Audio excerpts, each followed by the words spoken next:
بسم الله الرحمن الرحيم الحمد لله رب العالمين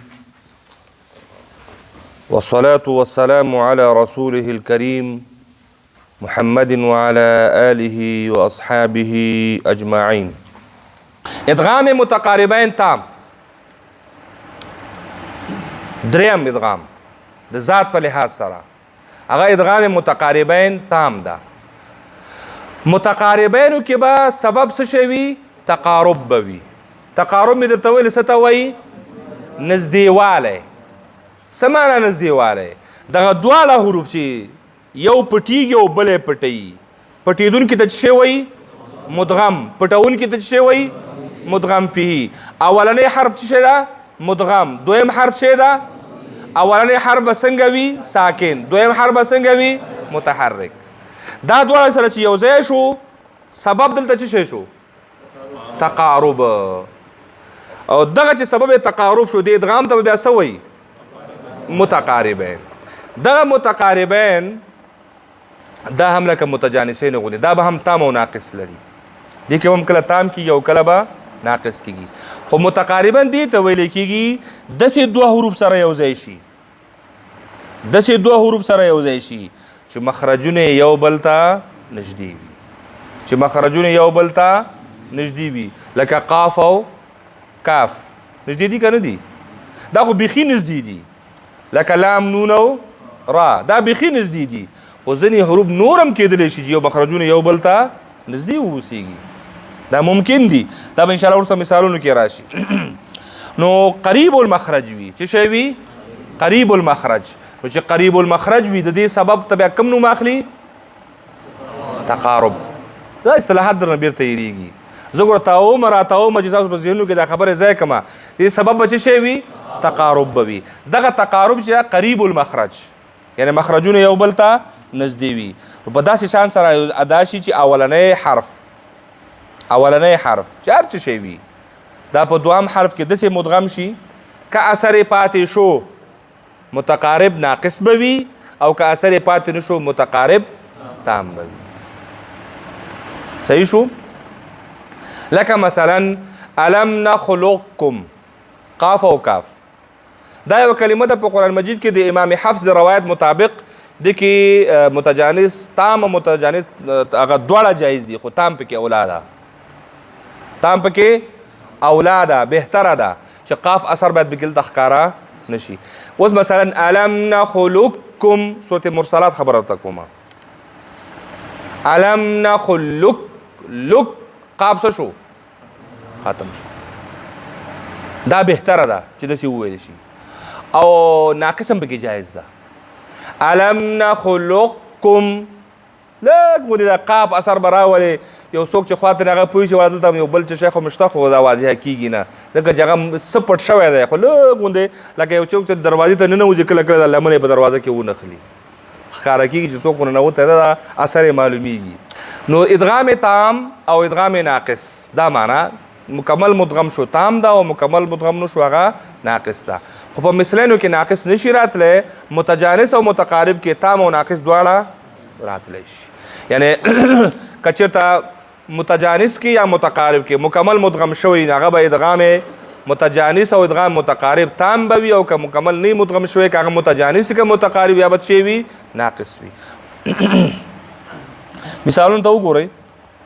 قل ربي، دلته سبب څه شی ده؟ تقارب. څه شی تقارب دی دلته؟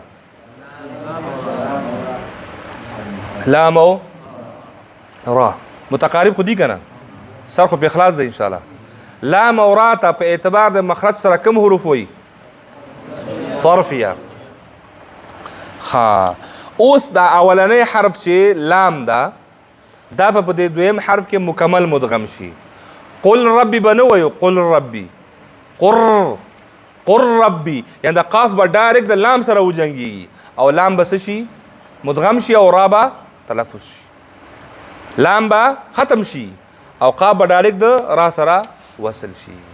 د دواړو ترمنځ به مقه خبر راشي چې حرفا واحدا مشددا يرتفع اللسان عند ادائهما ارتفاعة واحدة.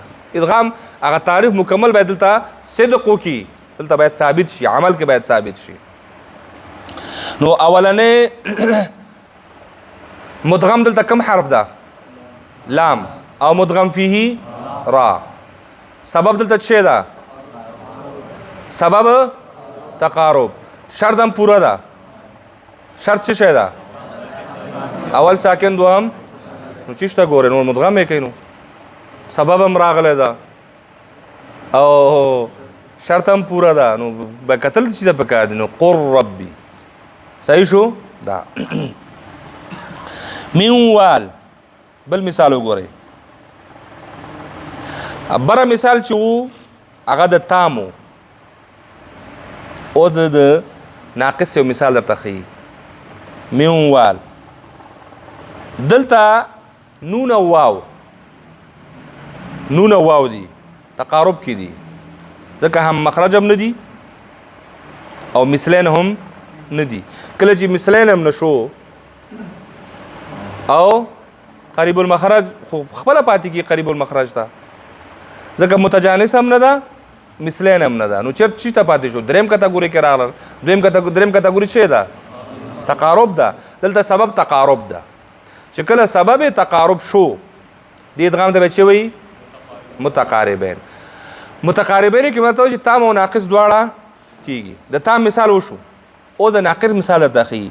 مینوال نون په دې واو کې مدغم شو، اثر بیرون پاتې ده. اثر بیرون پاتې ده څه ده؟ غنه. ځکه چې د غنې حروف څو دي؟ کم کم. په دې خو بشاره سر خلاص ده. میم او نون.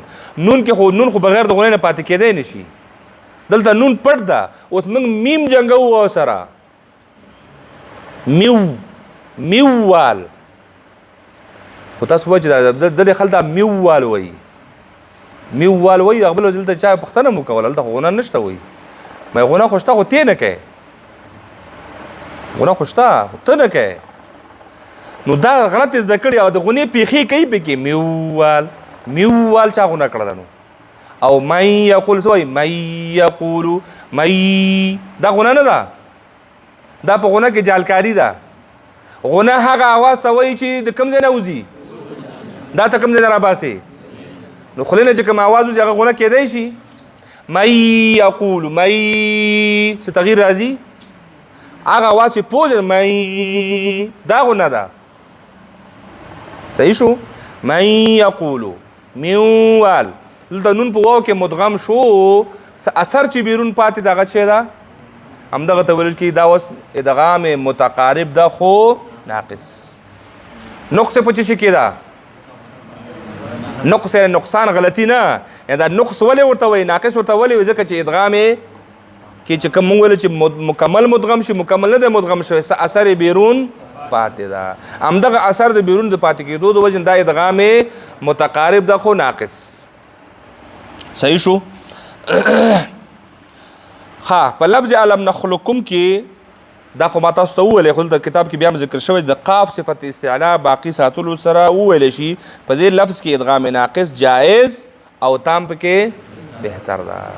جایز ده، ناقص هم جایز ده، خو بهتر پکې تام ده چې قاف پکې اثر بیرون صفت استعلا بیرون پاتې نشي. وایم ها نه وایم بس. وصلى الله تعالى على خير خلقه محمد وعلى آله وأصحابه أجمعين.